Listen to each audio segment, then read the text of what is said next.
Please welcome the panel on A Perfect Match, Finding Love in a Modern World, moderated by TV host, dating expert, and author, Monique Kelly.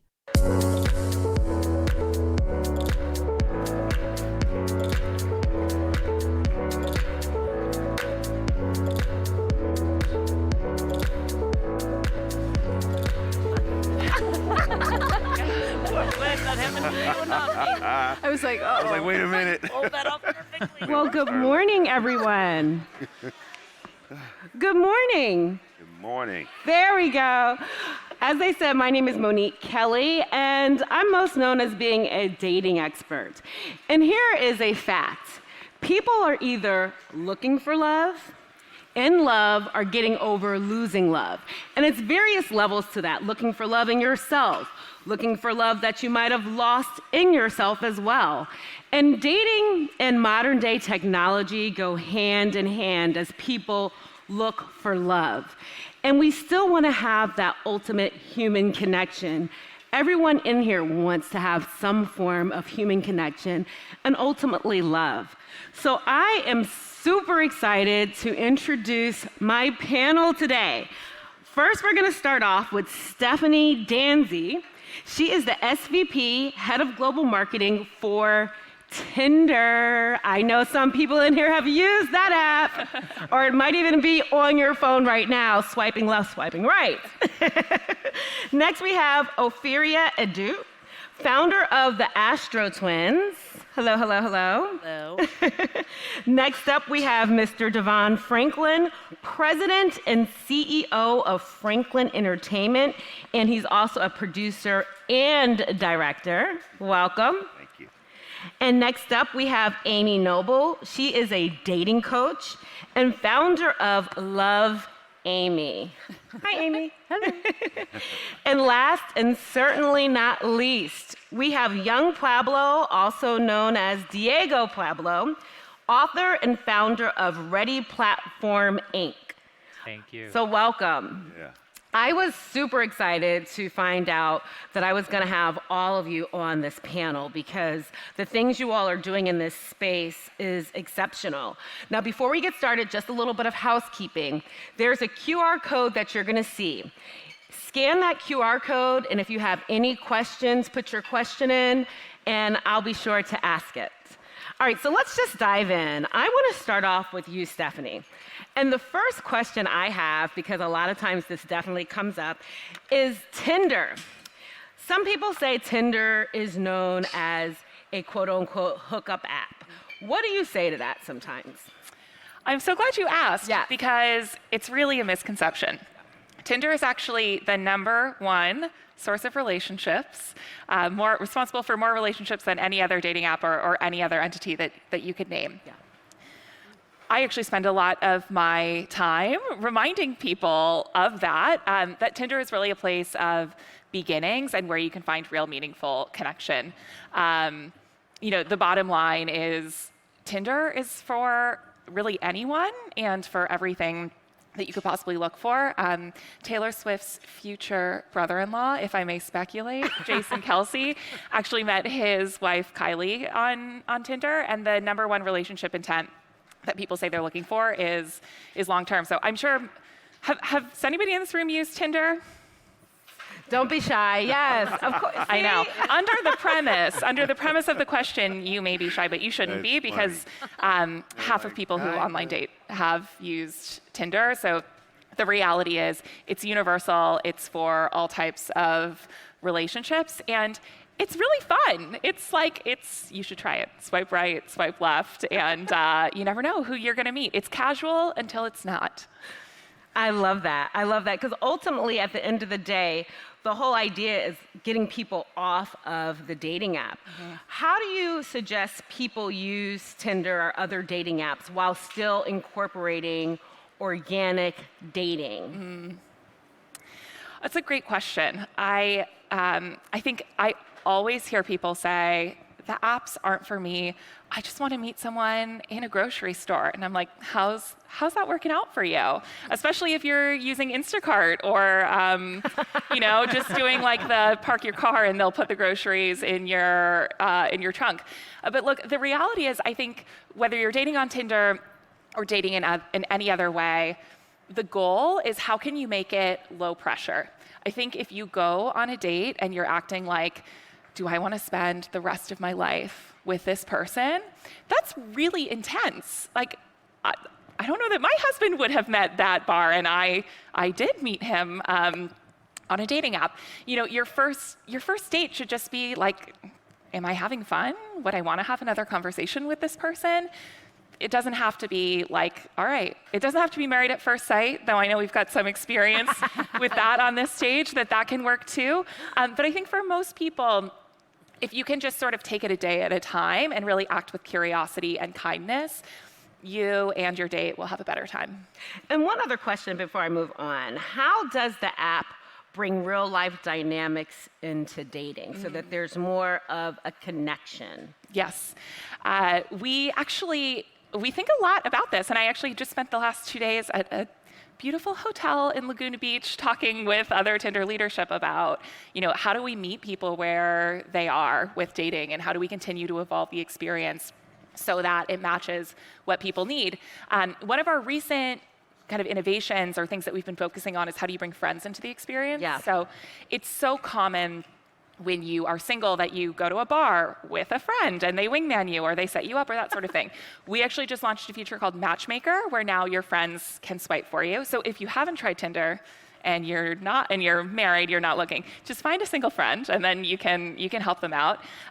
We also actually just launched last week Share My Date, which lets you just seamlessly text the profile of who you're meeting when you're meeting them. I like that. Yeah, it's great. It's a perfect combination of like safety, accountability, they know where you are, but also kind of the hype that you get. Like, it's nice to be able to story tell with your friends. I like to joke the only bad thing about meeting my husband was I didn't get to talk about dating all the time. But then once I started working at Tinder, I got to again. But half the fun of dating is like the brunch afterwards. And so this really just sort of taps into that, and it can help make it a little bit less lonely because dating is hard. And so if you have a friend who can help you still feel that human connection along the way, I think it makes it much more fun. I love that. And, it is true. Dating can be challenging. And I always tell people at the end of the day, you just need just that one person. 100%. And it's the ups and downs of dating.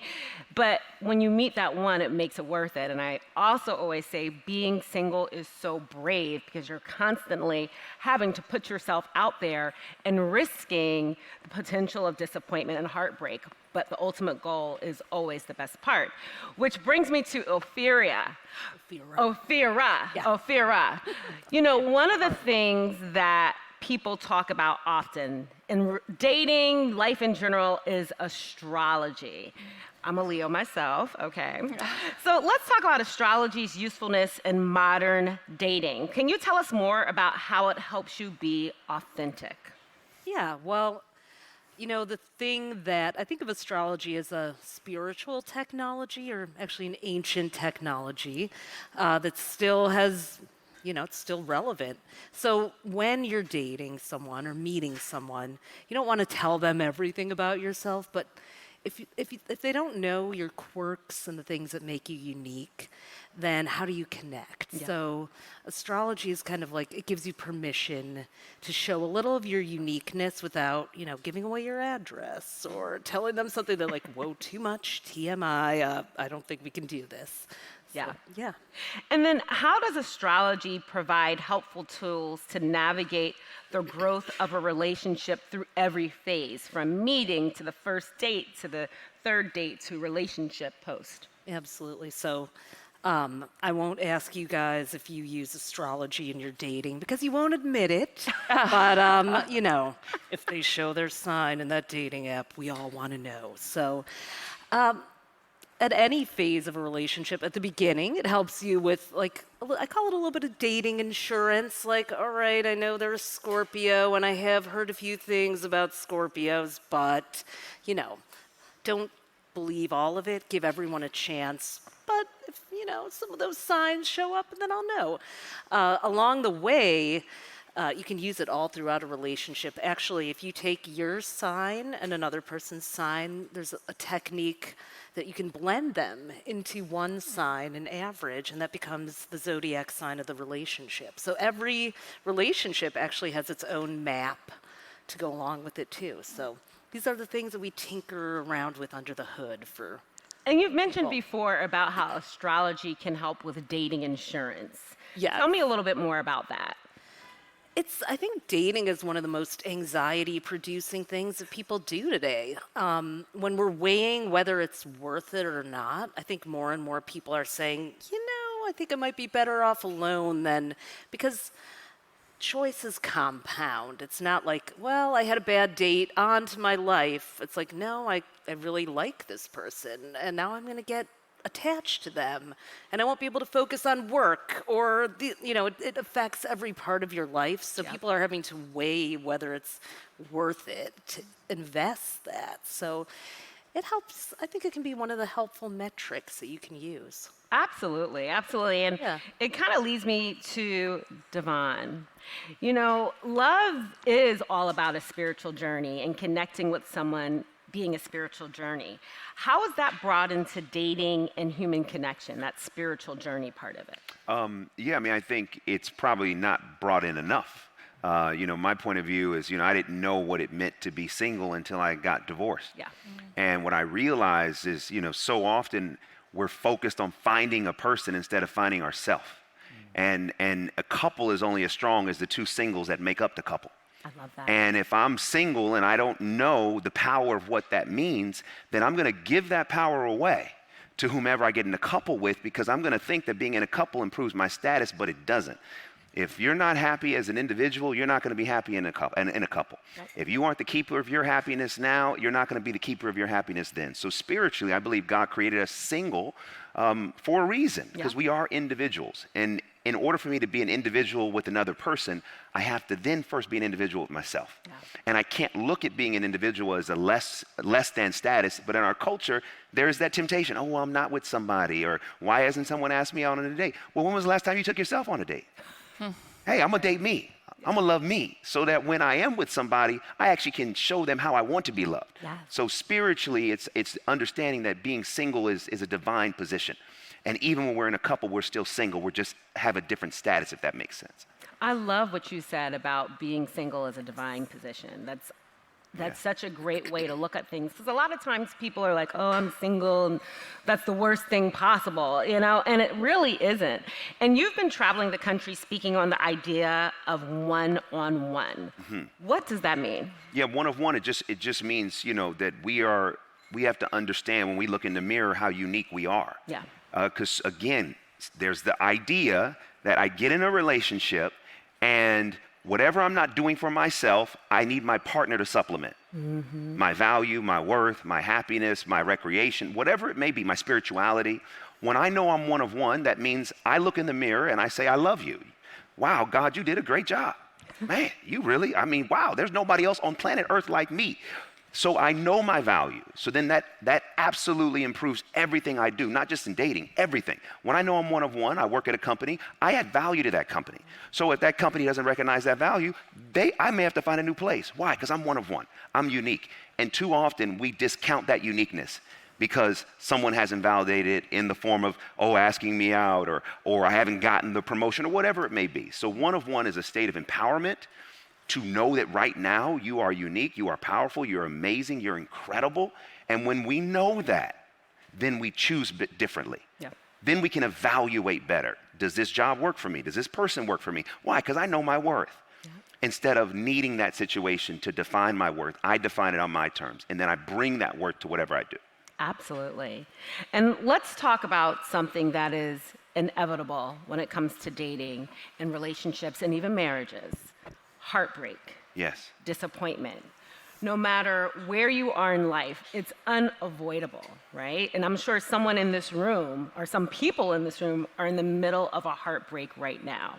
So you've talked about how heartbreak can lead to a greater purpose. Can you go into a little bit more detail on that, just to kind of give us some of the people going through a heartbreak, some inspiration here? Yeah, listen, we should have a whole separate panel for heartbreak. You know what I mean? Come on, we all have gone through it. Yeah. But what I have experienced is heartbreak can be, if we allow it, one of the most transformative experiences of our life, because it will crack us open to who we are. It'll crack us open to what we want, what we don't want.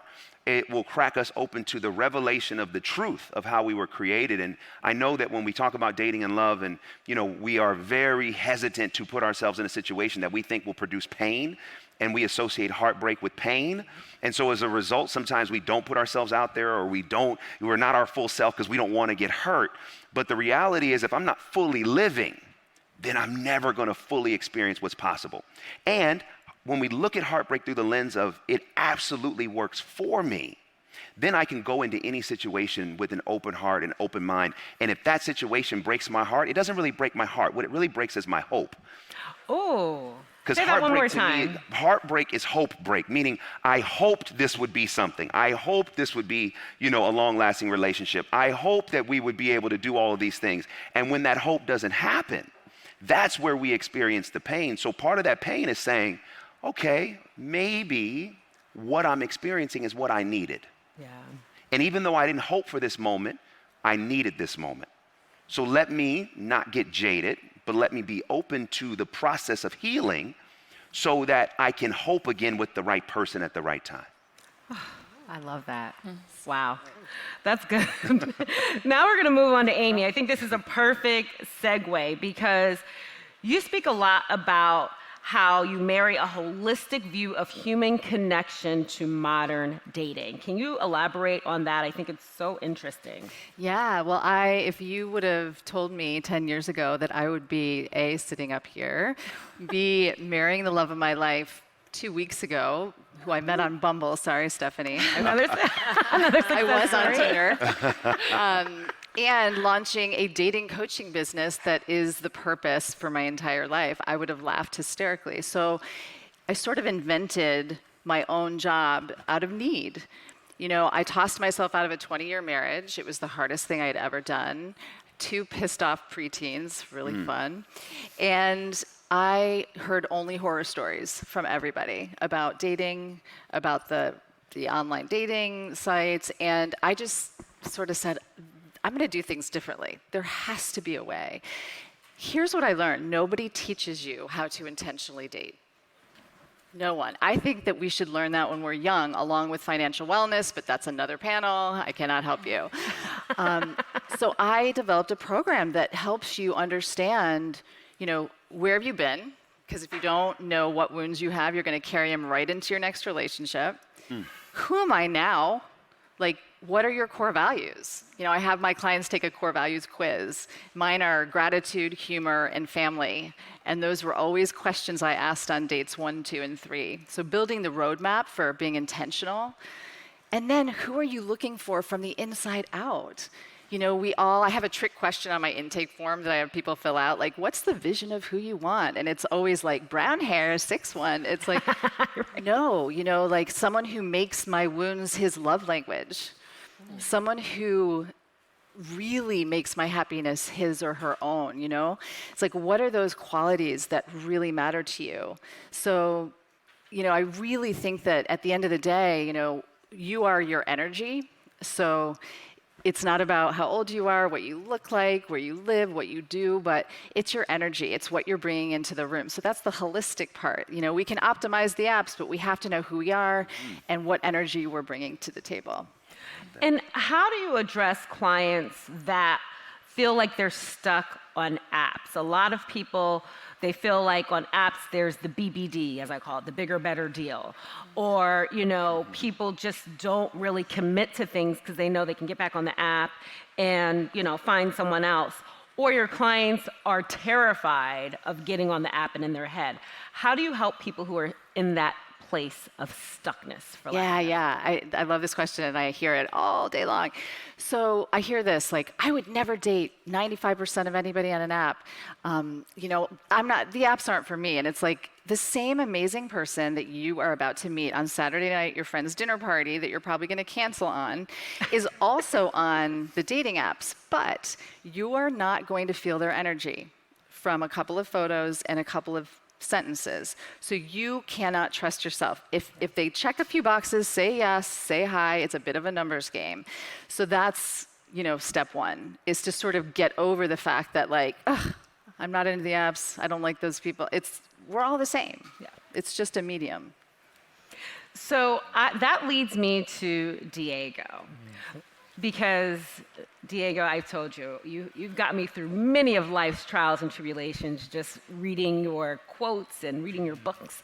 And the first thing I want to ask you is, you talk a lot about the importance of meditation in dating. Can you dive deeper into that for us? Yeah, and it's not necessarily just meditation in dating. I think that's originating from my own sort of personal story where my wife and I, we've been together for over 15 years. Married for about 9, and the first half of our relationship was just chaos, honestly. It was chaos. It was like a giant blame game, so much projection, and it wasn't until we started meditating and doing our personal inner work where it dawned on us that self-awareness was a critical element that we were both missing. And that was something that was really motivating me and actually helped me then start this company that I'm working on now called Ready, where the major goal of it is to help people develop their self-awareness, whether they're in a relationship or they're looking for a serious relationship. And I think it's a really exciting time where people live part of their life online.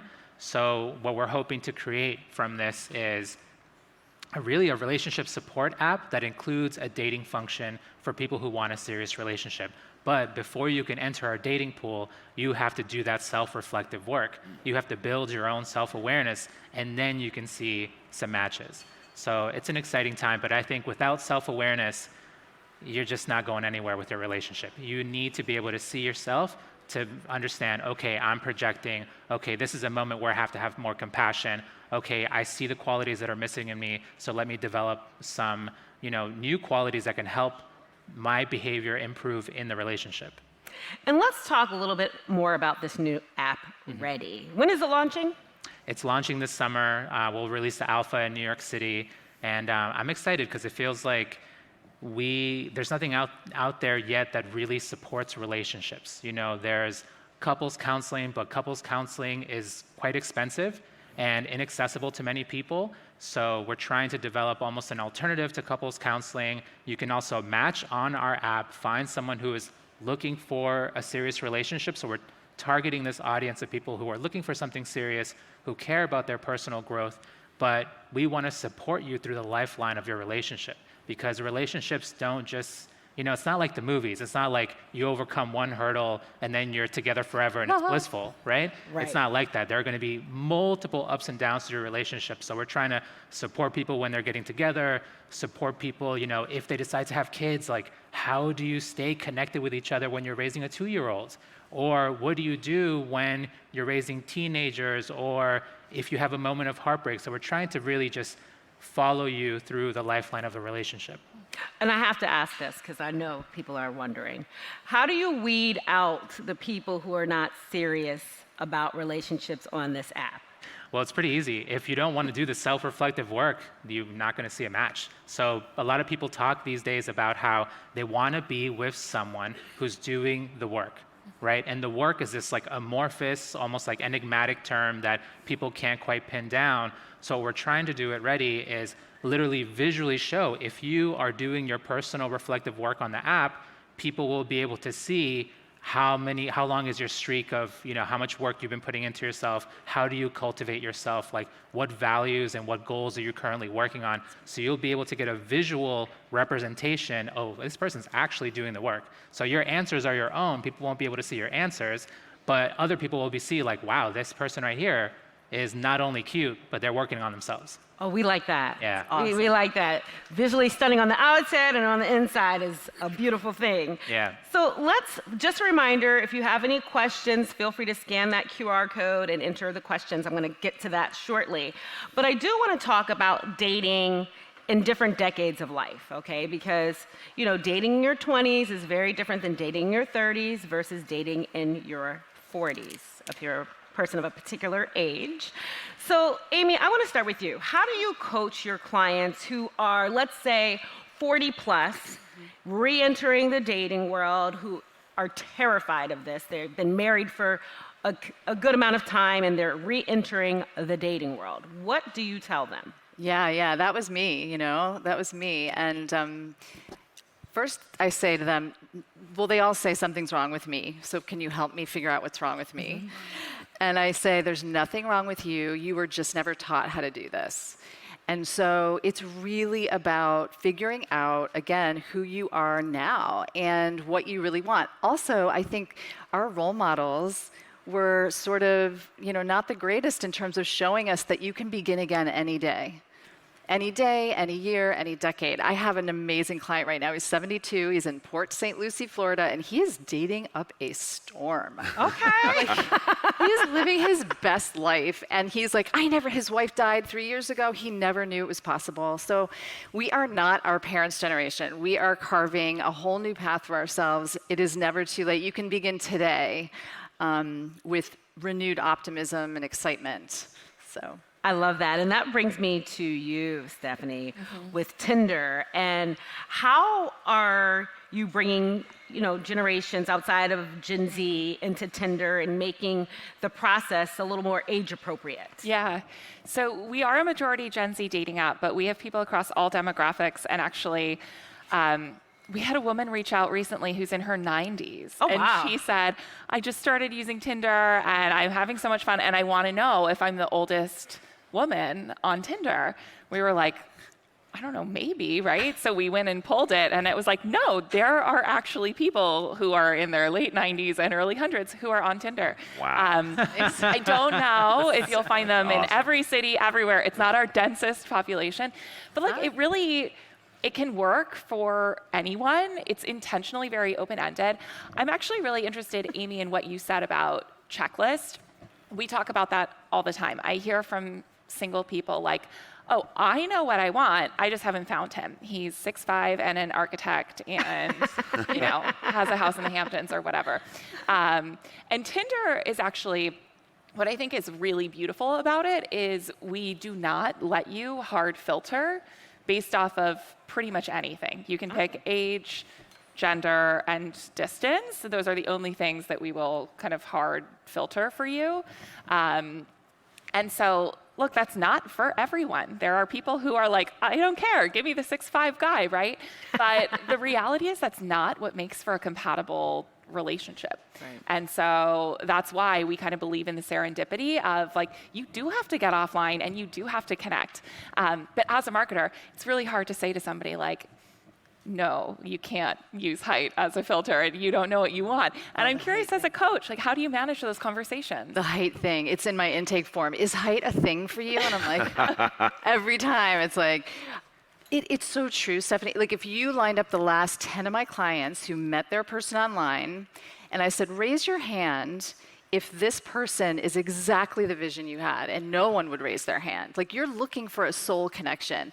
So I have what I call the 3-4 rule. By the end of the third date, we need to know 4 things. Number 1, chemistry. Number 2, are your core values aligned? Number 3, is this person emotionally available and mature? 2 separate but really important things. And also, is this person ready for the same thing that you are?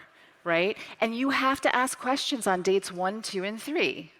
And we have never been taught that. That's what we're looking for. They're not going to come in the package you think. So we've got to get over that. I love that. I'm going to dive into these audience questions because the hotline is hot right now. So I'm going to start with you, Afira. What do you say to people who say astrology is just cold reading and manipulation, quote unquote? What are they? Oh, manipulation. I say try it. That's cool. You can have your opinion, but have you tried it? And I understand because astrology is poorly marketed and misused widely. So most people don't use it. They use it to protect themselves rather than understand themselves and the other person. So if you use it properly, it's not that. If you misuse it, it is. Okay, I like that. And Devon, I think this is a great question for you from the audience. I'm going to open this up to Devon and young Pablo. What if there is no quote unquote right person or quote unquote right time? That's great, right? I mean, I think too often we buy into the idea, well, there is a right person. Well, then define right. And by what definition are you creating that version of your right? And when you talk about timing, you know, there's a lot of times you'll meet somebody and you don't think it's the right time, but it is the right time because you met them. So I think it's really important to do our best to resist the temptation to fall into these preconceived notions and definitions, because those are the things that end up usually leading us away from who could be the right person or who could be the right time.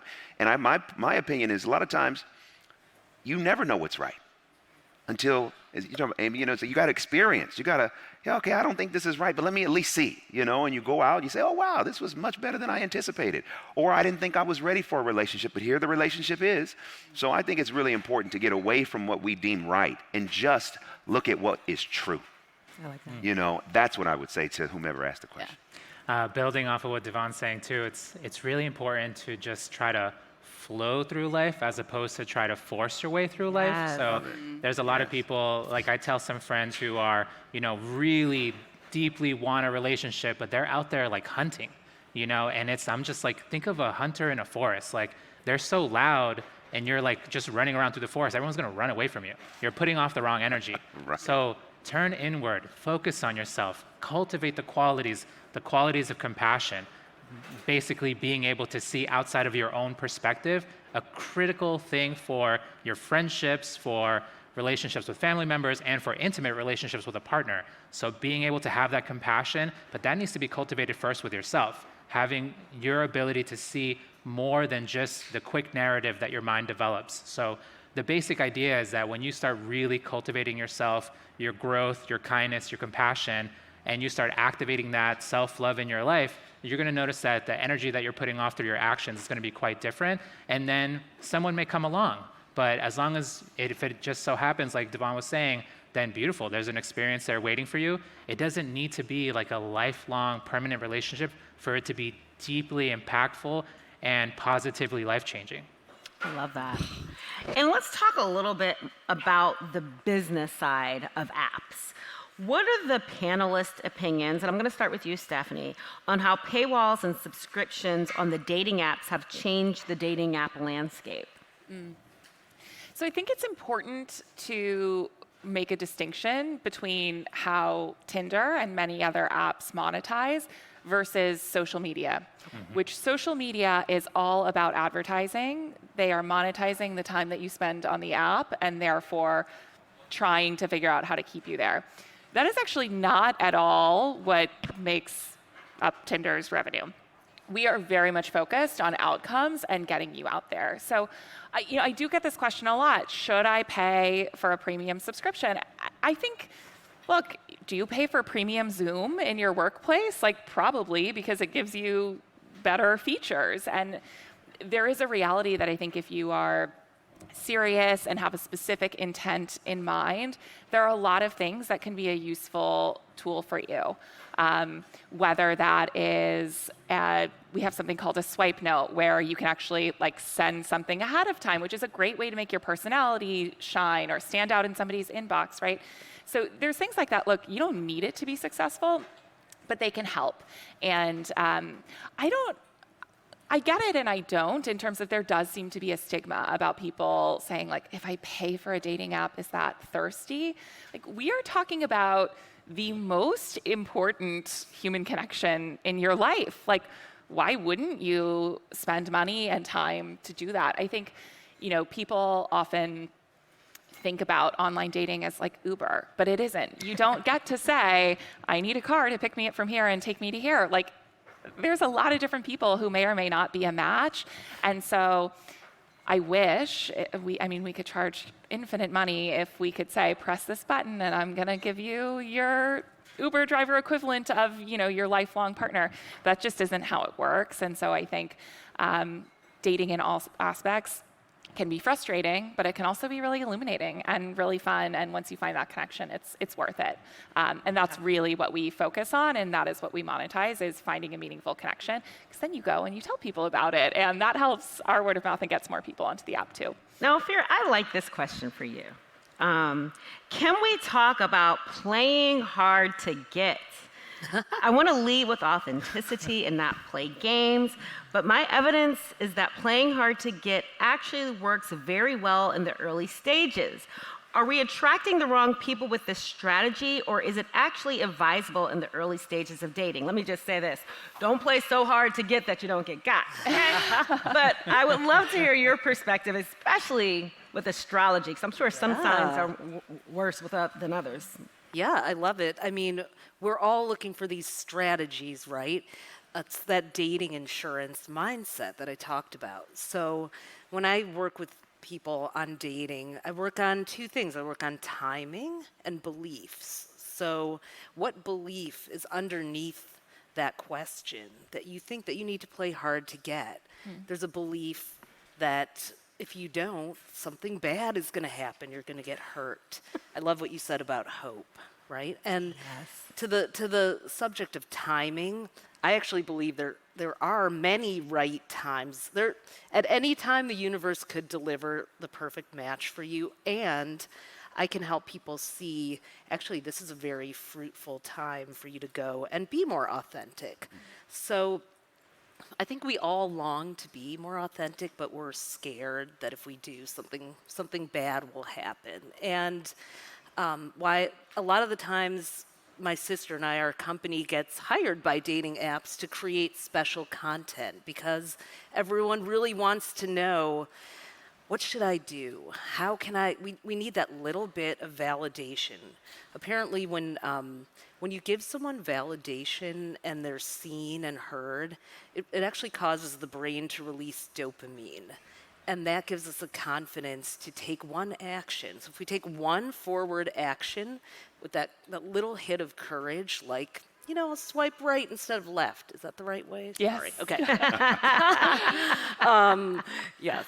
Or left instead of right, because I'm not thirsty. But whatever it is, I'm going to do it with a feeling of like, there's something bigger than me that is helping me out here. There's some bigger force than myself that wants me to win this. There's someone out there for me. So when we have that little bit of validation and confidence, we start to take action, and then it creates a snowball effect. So that's where astrology is really helpful. You don't have to play hard to get, but you do have to play. There's so many other ways you can play that are fun and not manipulative. I want to ask the rest of the panelists the same question. What are your thoughts on that? Amy, did you want to go first? I see you over there. I see you. So I have what I call, I have my clients do visioning work. So we sit down and we really envision the qualities that we want in a partner, right? Do you want a partner who plays games with you? Do you? You want to raise your hand? I don't think you do, right? I think you want a partner who is going to be showing up in the most honest, beautiful way. They're going to be showing you all the layers of them. And it's just really important from the get-go to think about that. Model the behavior you want to see. So, yeah. So I have to tell this really quick story, right? So when I was in college, I met my wife. We were friends for about 2.5 months, and then I started noticing that there were a few guys angling to date her. And then I'm like, what's happening inside of me? This is like stressing me out. And I was like, oh, I like her, right? Like I want to be with her. So I end up going to her room and I, tell her, I'm like, I feel like I want to be more than friends. How do you feel about that? And she was like, I need time to think. And she sent me away. And I think it was like a Friday or Saturday night, so I go out and I'm like gloomily hanging out at parties. And then I get a text and she's like, come back to the dorm. And so I go back to the dorm and she comes to my room this time and I was like, hey, like, how are you feeling? And she was like, I want to know what you're thinking long term. And I was like, what? Like, I was so thrown back. Like, I had just told her I liked her. Her response was, what are you thinking long term? And I was like, She went to Amy. so I, you know, just like diverted away from the question. I was like, do you even like me back? You know, like, because I didn't even get a full answer yet. And so there's like the other side of that, where it's just like, if you feel it, sometimes you just got to go for it.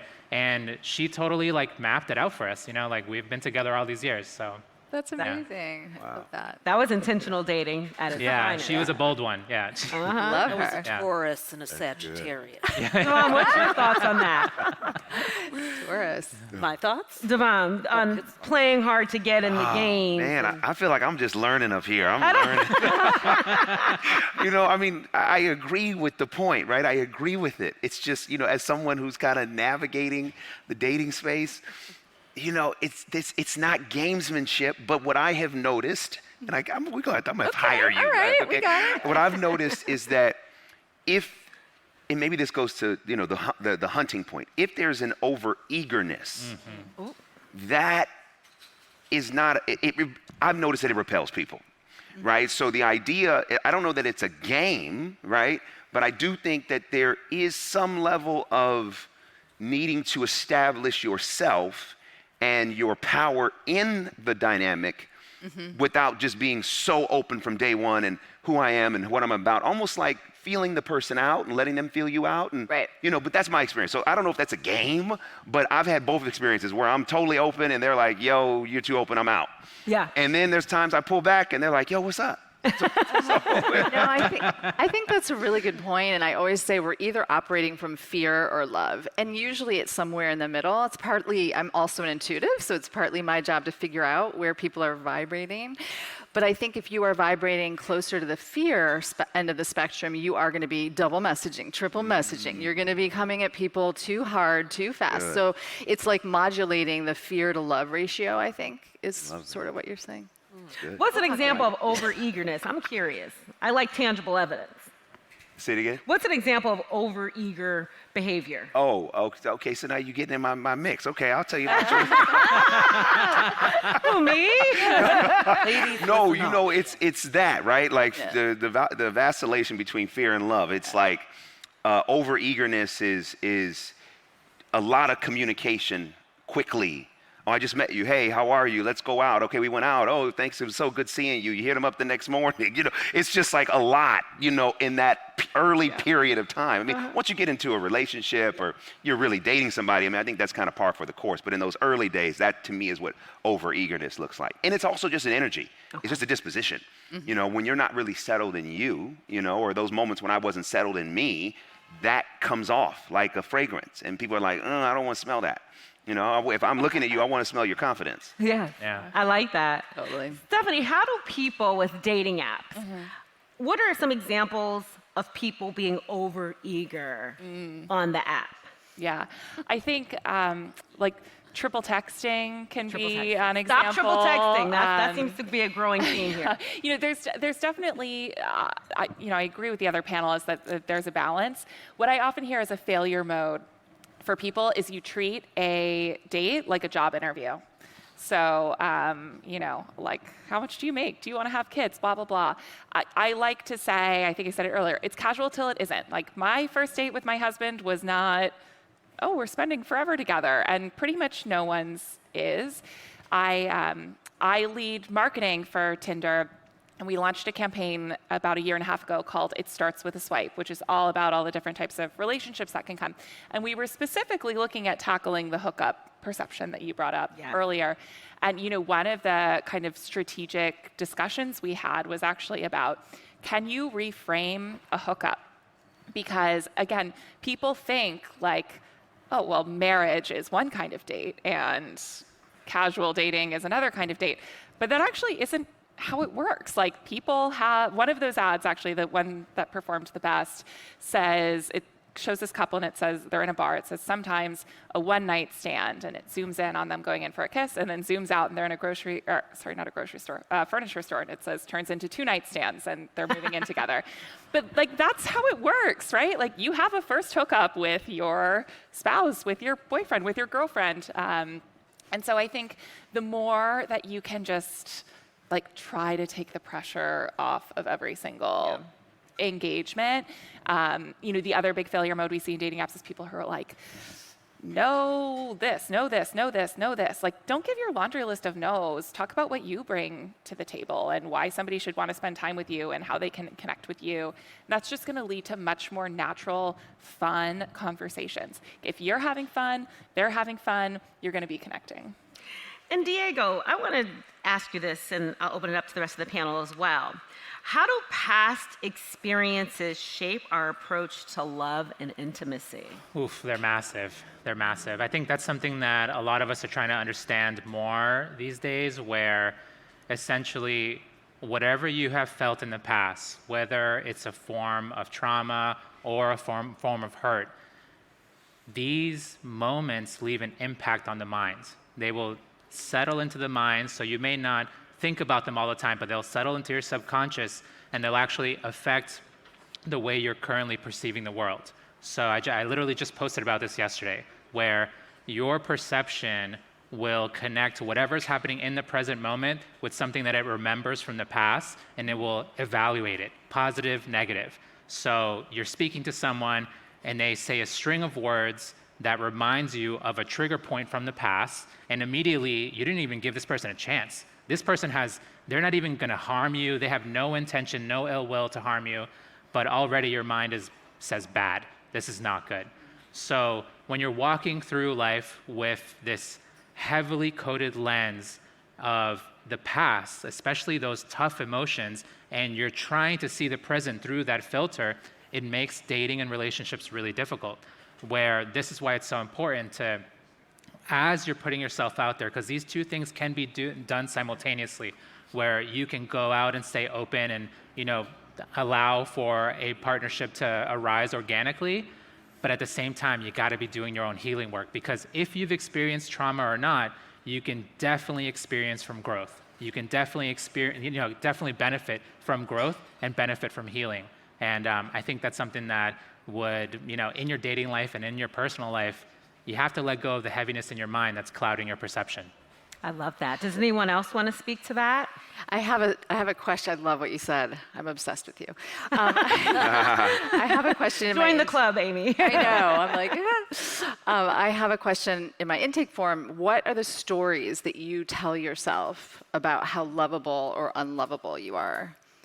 And it's just amazing what comes pouring out of people. And I think it's such a good practice to sit with that. What stories am I telling myself? I was swiping with a client. Sometimes I do that in person just to see their inside. I'm like, use your inside voice to me. What are you? And this woman was like, oh God, no, I can't do any accountants or anyone who deals with numbers. My ex was, finance guy. I'm like, oh my God. I mean, it is amazing how, we do have PTSD and we do have these false narratives floating around, and we have to pin them down so that you can kind of have the awareness and then kind of hope to dim them down. I really like this question, and I want to just applaud the audience because your questions are so vulnerable, open, and real, and I really appreciate that. How do you know when it's time to let go of a relationship that no longer serves your highest good? Who wants to take that first? I think, I can go if everyone's okay with that. This is probably one of the toughest sort of like turning points in your life, because usually when you're building a relationship, you are like co-creating a home, whether you live in a home or not together, right? You're literally co-creating a home, you're designing a culture between the two of you. So trying to, deeply realize like, okay, this is the time for me to intentionally close this chapter of my life is incredibly difficult.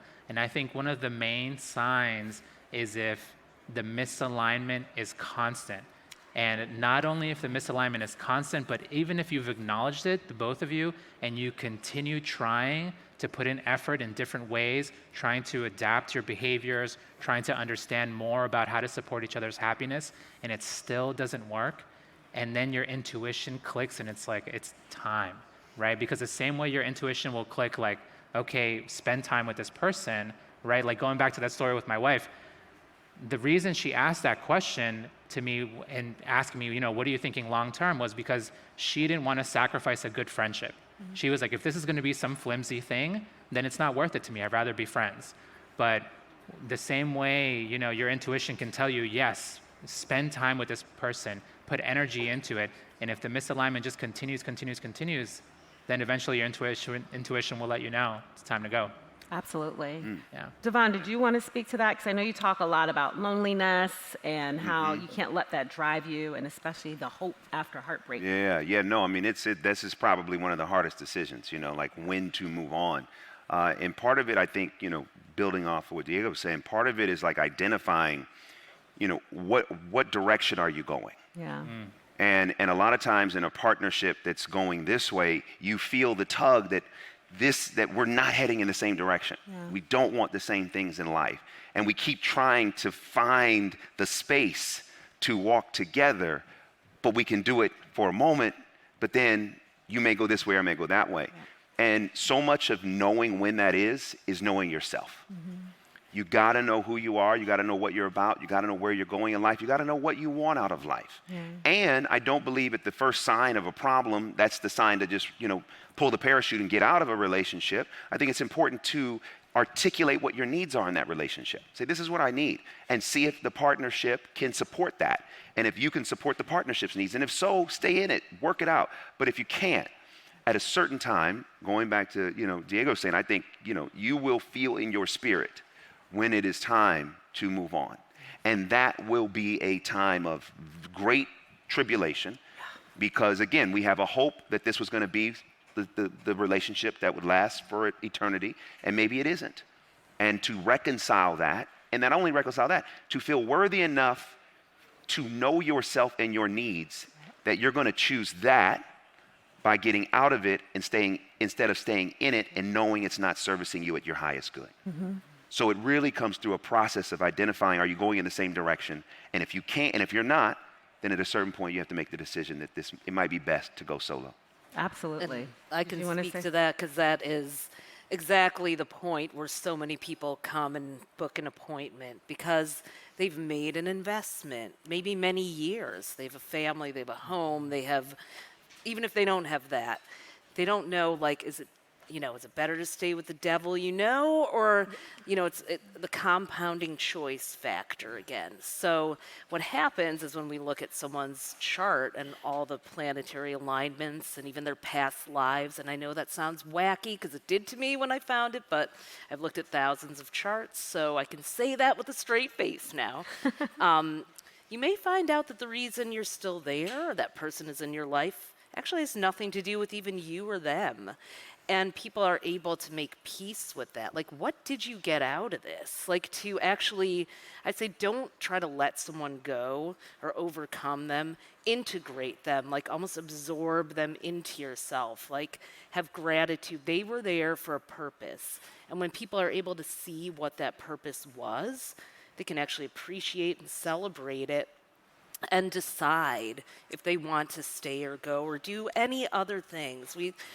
We have such narrow models of what relationships can be. And so many people are secretly living these kind of gray areas, gray zones, we're not really married, but we still live together, or we co-parent, but we each have another part. There's so many people secretly living that way because of this binary relationship model that we're given. So I think, just as we have more and more pronouns for gender, we need more and more equivalents of that for relationship models, and people will be freer. Everybody's lying and hiding and being secretive because they think they have to iron out their differences and be this one-size-fits-all cookie-cutter relationship.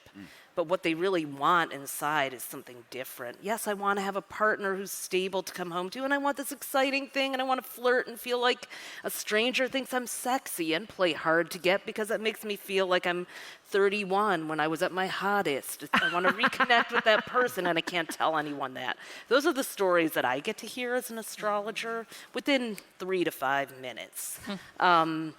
So I know how, like, we're all living these love lives of quiet desperation. The relationship system is broken, it needs to be reinvented, and that's all I have to say. So please get that app out there quick. But we literally have 4 minutes left of the panel, and I want to just ask one last question for each of you with a brief answer.